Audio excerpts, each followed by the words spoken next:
大家好，我是丽姐，欢迎大家来听相亲故事，感谢大家的订阅。今天给大家带来的是一个发生在苏州的相亲故事，可以说是我这几年做红娘见过的最戏剧性的一场相亲了。这个故事告诉我们，在相亲时一定要真诚，千万别耍小心机，否则可能会适得其反哦。这次的主角是来自苏州的高定礼服模特小婷和来自台湾的企业高管阿伟。我先来介绍一下这位女主角小婷，她今年28岁，身高177厘米，拥有模特的黄金比例，气质冷艳，是那种走在街上会让人忍不住多看几眼的美女。小婷从小就被父母送进了模特学校，说实话，她的童年并不快乐。在模特学校，她每天要接受严格的训练，稍有不慎就会被教练责骂，甚至体罚。她的父母把她当成了赚钱的工具，从她成年后赚的每一分钱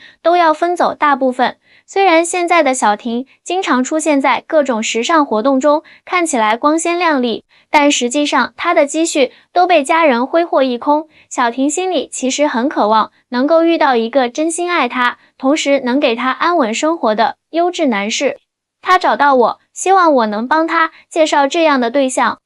而另一位主角阿伟是一位来自台湾的企业高管，今年35岁，身高183厘米，长相帅气，最重要的是特别有涵养。阿伟是台湾某知名科技公司的技术总监，年薪过百万，家境殷实，为人谦和，是我这边的优质客户。阿伟因为工作调动来到苏州已经半年了，平时工作特别忙，没什么时间社交，所以通过我来寻找合适的对象。在了解了两人的情况后，我觉得他们挺合适的，就安排了这次相亲。相亲的地点选在了苏州一家颇有名气的高档餐厅。本来我是打算陪同的，但临时有事脱不开身，就让他们自己见面了。谁知道这一场相亲会发生如此戏剧性的一幕。相亲当天，阿伟提前半小时到达餐厅，预定了一个靠窗的位置，环境优雅，景色宜人。小婷姗姗来迟，迟到了15分钟，但不得不说，她的出场确实很惊艳。一袭红色连衣裙搭配精致的妆容，举手投足间尽显模特的优雅气质。不好意思，路上有点堵车，让你久等了。小婷落座后歉意地说道。没关系，我也刚到不久。阿伟很绅士的回应，并没有计较他的迟到。两人开始聊天，气氛还算融洽。阿伟谈吐幽默，知识面广，小婷也被逗得笑了几次，看起来两人还挺来电的。但是重头戏来了，当服务员拿着菜单过来，询问要点什么时，小婷二话不说接过菜单，开始翻看起来。她一边翻菜单一边说，我听说这家餐厅的招牌菜都很不错，我们多点几个尝尝吧。阿伟点点头表示同意，却没想到小婷竟然开始了疯狂点菜模式。这个松露烩饭要1份，鹅肝酱也来1份，和牛牛排2份，龙虾意面1份，鲍鱼汤2份。小婷如数家珍般的点着菜，服务员的笔都快写不过来了。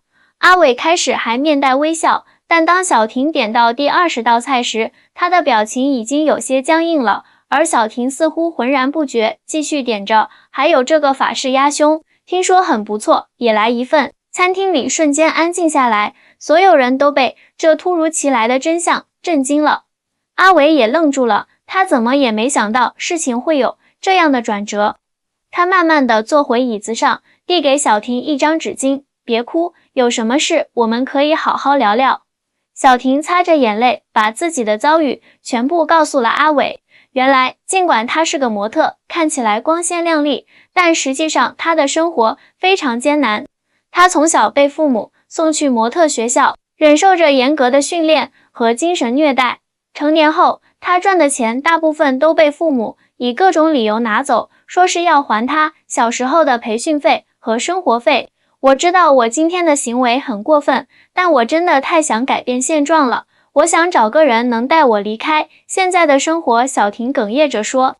听完小婷的故事，阿伟的态度明显软化了，他轻轻叹了口气，说道，我能理解你的处境，但解决问题的方式不应该是依赖别人，而是自己变得更加独立和坚强。小婷抬起头，泪眼婆娑地看着阿伟，可是我该怎么办？我甚至连自己的银行卡都不能完全掌控。阿伟想了想，说，也许你需要的不是一段恋情，而是一个能帮你摆脱困境的朋友。如果你不介意，我们可以先做朋友，我来帮你想办法。小婷惊讶地看着阿伟，没想到他会这样说。他原本以为阿伟会像之前那些相亲对象一样，知道他的情况后就落荒而逃。你愿意帮我？小婷不敢相信地问道。阿伟点点头，在台湾，我们有句话叫患难见真情。虽然我们是在相亲，但人与人之间的关系不仅仅局限于恋爱。如果能帮助你走出困境，我很乐意尝试。最后，小婷总共点了32道菜，没错，就是32道。而这个餐厅可是苏州有名的高档餐厅，每道菜动辄几百上千，不用算都知道这顿饭得多少钱。服务员也被吓到了，犹豫地问道：“两位确定能吃得了这么多吗？”小婷淡定地回答：“吃不完可以打包啊。”这时候，阿伟脸上的表情已经完全凝固了。我后来从餐厅的服务员那里了解到当时的情况，服务员说他从来没见过有人一次点这么多菜。接下来的事情更加尴尬，在等菜的过程中，小婷开始询问阿伟的工作和收入情况。听说台湾的科技公司待遇都不错，你在公司是什么职位啊？小婷问道。技术总监，阿伟简短地回答。那年薪大概有多少呢？小婷又直接问道。阿伟有些不自在地说，还可以，够用就行。小婷却不依不饶，大概是多少呢？我觉得两个人相亲，这些问题应该坦诚一点比较好。阿伟勉强回答，大概100多万吧。人民币还是台币？小婷追问。人民币，阿伟回答。听到这个回答，小婷明显满意了很多，脸上露出了笑容。那你在苏州有房子吗？小婷又问。公司给安排了住处。阿伟回答的更加简短了。那你有买房的打算吗？我觉得在苏州定居的话，买房子是必须的。小婷继续说。就在这时，第一批菜上来了，足足占满了一整张大圆桌。服务员还告诉他们，剩下的菜待会儿会陆续上来。看着满桌的菜，阿伟的表情变得更加严肃。他放下手中的筷子，深吸了一口气，说了一句让全场鸦雀无声的话：“不好意思，我想我们可能不太合适。”小婷一脸惊讶：“什么？为什么突然这么说？”阿伟平静地说：“我觉得我们的价值观可能有些差异。”什么差异？就因为我多点了几个菜吗？小婷有些不解地问道。不仅仅是菜的问题，阿伟缓缓说道，在台湾，我们相亲更注重的是了解对方的性格、兴趣和三观是否合适，而不是一上来就探查对方的经济实力。我理解你想要一个能给你安稳生活的伴侣，这点没错，但方式可能有些直接了。小婷一下子涨红了脸。那你们台湾人相亲都点什么菜？青州小菜吗？阿伟微微摇头，不是菜的贵贱问题，而是点菜的心态。正常相亲，两个人点4、5道菜足够了，一次点这么多，不是浪费就是小婷立刻反驳。就是什么？你是觉得我在考验你的经济实力是吗？阿伟沉默了一下，然后说了句让所有人都没想到的话：我会把这顿饭钱付了，但是我不能继续这场相亲了，祝你早日找到合适的人。说完，他叫来服务员，拿出信用卡准备结账。这时小婷突然站起来，眼眶红了。你以为我稀罕你付钱吗？我自己付。阿伟却坚持，这是我的责任，我邀请你来的。就在这剑拔弩张的氛围中，令人意想不到的事情发生了。小婷突然崩溃大哭起来，她断断续续地说，你以为我想点这么多菜吗？你知道我有多久没吃过一顿像样的饭了吗？虽然我是模特，看起来光鲜亮丽，但我的钱都被我爸妈拿走了。我今天难得有人请客，想多打包一些回去，对不起，我太自私了。来到台湾后，小婷才真正感受到了台湾与大陆在生活方式和价值观上的差异。在台湾，人们的生活节奏相对慢一些，更注重生活质量和个人兴趣的培养。而在大陆，尤其是一线城市，竞争激烈，人们常常忙于工作，很少有时间放慢脚步享受生活。阿伟的家人对小婷非常友善，没有因为她是大陆人而有任何偏见，相反，他们很好奇小婷的成长经历和模特经验，经常邀请她分享自己的故事。小婷也逐渐融入了台湾的生活，她找到了一份服装设计助理的工作，开始实践自己的设计梦想。虽然薪水不如模特时期高，但她感到了前所未有的满足和快乐。在台湾生活的第3年，阿伟向小婷求婚了。求婚的方式很简单，就在他们第一次见面的那家苏州餐厅的台湾分店，阿伟再次点了32道菜。不同的是，这次每道菜里都藏着一张小卡片，上面写着阿伟想对小婷说的话。最后一道甜点上放着一枚钻戒。阿伟单膝跪地，问出了那个问题：小婷，你愿意嫁给我吗？小婷泪流满面的点了点头。他们的婚礼在台湾举行，简单而温馨。小婷的父母也应邀参加了婚礼。经过这几年的变化，他们与小婷的关系有了很大的改善。他们看到女儿过得幸福，也逐渐理解了自己之前的做法对女儿造成了多大的伤害。在婚礼上，小婷的父亲主动向阿伟道歉：谢谢你给了我女儿一个幸福的家，我们之前对她做的事情真的很抱歉。在台湾的恋爱文化中，经济独立和相互尊重非常重要，这与大陆的一些传统观念有所不同。随着时间的推移，小婷也逐渐适应了这种相处方式，并且学会了独立管理自己的财务。她开始储蓄，投资自己的服装设计梦想，甚至还报名参加了一个设计比赛。而阿伟也在与小婷的相处中学会了更多的包容和体贴。他明白了，在大陆，很多女生从小接受的教育就是要找一个能够照顾自己的男人，这并不是娇气或者物质，而是一种根深蒂固的文化观念。在他们交往2年后的一天，阿伟突然收到了公司的调令，需要回台湾总部工作，这对两人来说无疑是一个巨大的挑战。我们该怎么办？小婷忧心忡忡地问道。阿伟沉思片刻后说，我有3个选择，一是拒绝调令，继续留在苏州；二是接受调令，我们尝试异地恋；三是你愿意和我一起去台湾吗？小婷没想到阿伟会给出这样的选择。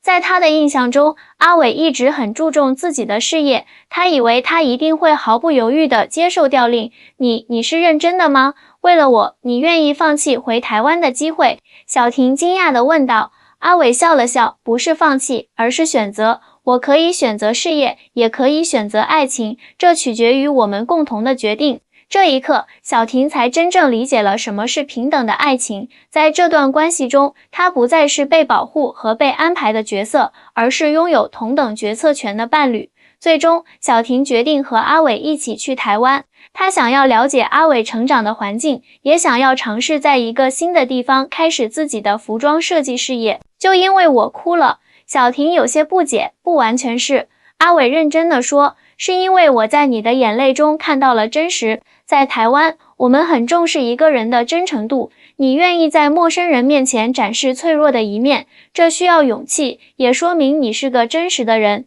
小婷听了，眼眶又红了，说到底，还是你愿意给我一个机会。阿伟摇摇头，不是你给了自己一个机会，你敢于打破伪装，展示真实的自己，这才是改变一切的开始。这段对话让我深受触动。在相亲这个过程中，真诚比什么都重要。无论是大陆还是台湾的相亲文化，最终都是希望通过这种方式找到一个合适的伴侣，而合适的伴侣一定是能够接受真实的你，而不是你伪装出来的样子。小婷和阿伟的故事继续发展，在交往的过程中，他们也遇到了一些文化差异带来的小摩擦。比如，阿伟习惯把钱分得很清楚，每次约会都会明确谁付钱或者 AA 制，而小婷则觉得恋爱中不必那么计较，这一点让她有时感到不太舒服。有一次，他们一起去商场购物，小婷看中了一条漂亮的裙子，但价格不菲。她本以为阿伟会顺手买下来送给她，但阿伟却建议她自己存钱购买。你不是说要帮我吗？买一条裙子也不行。小婷有些委屈地问道。阿伟耐心解释，帮你不等于替你花钱，我想帮你的是让你能够独立自主，而不是从依赖父母变成依赖我。你现在已经有自己的收入了，应该学会规划自己的财务。小婷一开始很不理解，但慢慢的，她开始意识到阿伟的用意。这一刻，小婷感受到了久违的温暖和希望，她破涕为笑，谢谢你，阿伟。从那一刻起，原本剑拔弩张的相亲现场变成了一场坦诚的交谈，他们两人开始真正的了解彼此，分享各自的故事和经历，而那32道菜，他们决定一起享用一部分，剩下的则请餐厅打包，送给了餐厅附近的一家老人院。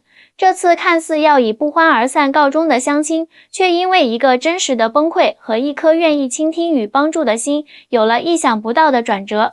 阿伟确实履行了他的承诺，帮助小婷摆脱了原生家庭的控制。他介绍了一位台湾的律师朋友，帮小婷理清了与父母之间的经济关系，重新安排了他的工作合同，确保他能够独立掌控自己的收入。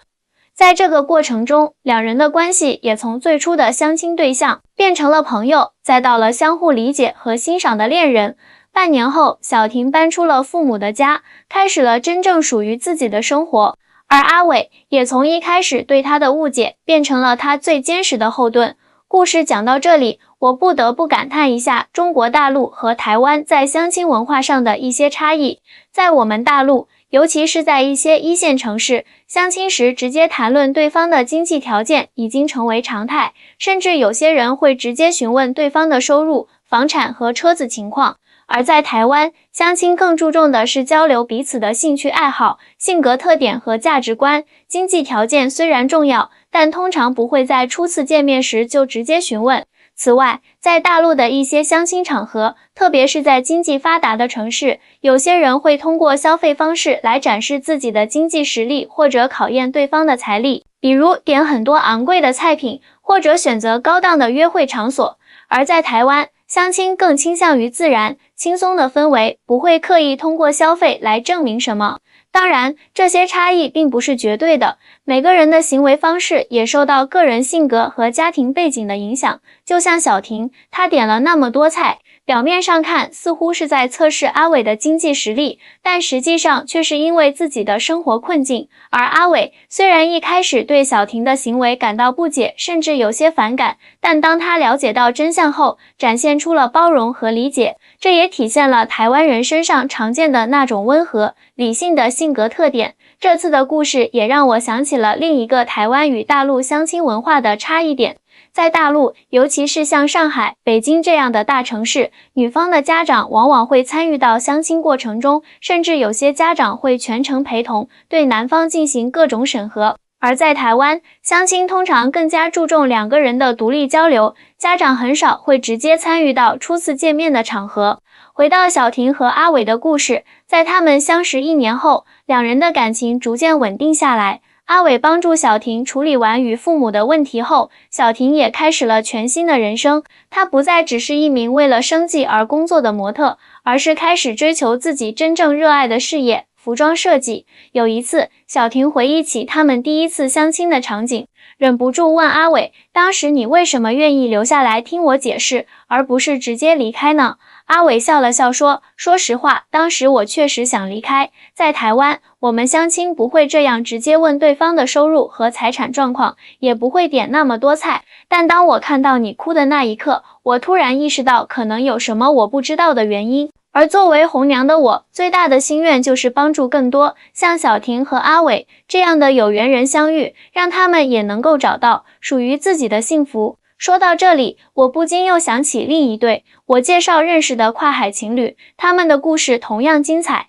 但这就是下一期要讲的内容了。如果你们喜欢今天的故事，请别忘了点赞、关注和转发，我们下期再见。最后，我想对所有正在寻找另一半的朋友们说，相亲只是一种认识人的方式，无论是在大陆还是在台湾，最重要的是保持真诚，做真实的自己，因为只有这样，才能遇见那个真正懂你、爱你的人。正如小婷和阿伟的故事所展示的那样，有时候最初的误会反而可能成为了解彼此的契机。所以，即使遇到了看似不顺利的相亲，也不要轻易放弃，说不定转角就是一段美好的爱情在等着你呢。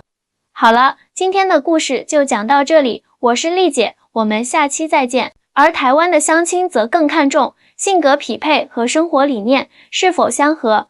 其次，在相亲方式上，大陆更直接，往往一上来就询问对方的基本条件，而台湾则更含蓄，更注重通过交流来了解对方。再次，在家庭参与度方面，大陆的父母通常会深度参与子女的婚恋决策，甚至有些地区还会有父母相亲的现象，即父母先见面，满意后再让子女见面。而在台湾，虽然父母的意见也很重要，但年轻人通常拥有更多的自主权。最后，在恋爱和婚姻的期望值上也有所不同。大陆女性普遍希望男方能够提供稳定的物质生活，这部分源于传统文化中男主外女主内的思想，而台湾的婚恋观念则更趋向于平等与互助，强调双方都应该有独立的经济能力和生活空间。当然，随着社会的发展和两岸交流的增多，这些差异也在逐渐缩小。越来越多的大陆年轻人开始注重精神层面的契合，而不仅仅是物质条件。同样，台湾年轻人在面对高房价和生活压力时，也不得不更加务实地考虑婚恋问题。小婷和阿伟的故事之所以能有一个美好的结局，正是因为他们能够超越文化差异，在理解和尊重的基础上建立起真正的感情。他们的故事告诉我们，无论是哪种文化背景，真诚、理解和包容永远是良好关系的基础。那顿点了32道菜的相亲饭局，最终没有成为一场灾难，而是变成了他们爱情故事中最难忘的一幕。正如阿伟所说，有时候命运就是这么奇妙，它会通过各种方式让你遇见对的人。阿伟大度地说，过去的已经过去了，重要的是现在和未来。小婷是个坚强的女孩，她已经原谅了你们，我也没有理由不这样做。这一刻，小婷感到了前所未有的圆满，她终于得到了她一直渴望的一个真正爱她、尊重她的伴侣，以及与原生家庭的和解。婚后，小婷和阿伟在台北安家，小婷的服装设计事业也逐渐有了起色。她开设了自己的小工作室，专门设计融合了大陆和台湾元素的时装。5年后，当我再次见到小婷时，她已经是2个孩子的母亲，同时也是一位小有名气的服装设计师。她告诉我，她永远不会忘记那次点了32道菜的相亲，因为正是那次看似灾难的相亲，让她遇见了改变她一生的人。如果那天我没有崩溃大哭，如果阿伟没有选择留下来听我解释，现在的我会是什么样子？小婷感慨地说，可能还在为父母打工，还在过着表面光鲜，但内心痛苦的生活吧。阿伟则笑着说，如果那天我真的转身离开了，现在一定会非常后悔。有时候命运就是这么奇妙，它会通过各种方式让你遇见对的人。作为一名从事婚恋服务多年的红娘，我见证过无数的相亲故事，但小婷和阿伟的故事是最让我难忘的一个。他告诉我们，相亲不仅仅是为了找到一个条件匹配的伴侣，更重要的是找到一个能够理解你、支持你成长的人。通过小婷和阿伟的故事，我也想跟大家分享一些关于两岸相亲文化差异的观察。首先，在价值观方面，大陆的相亲往往更注重物质条件和家庭背景，例如有房有车、年收入多少等等。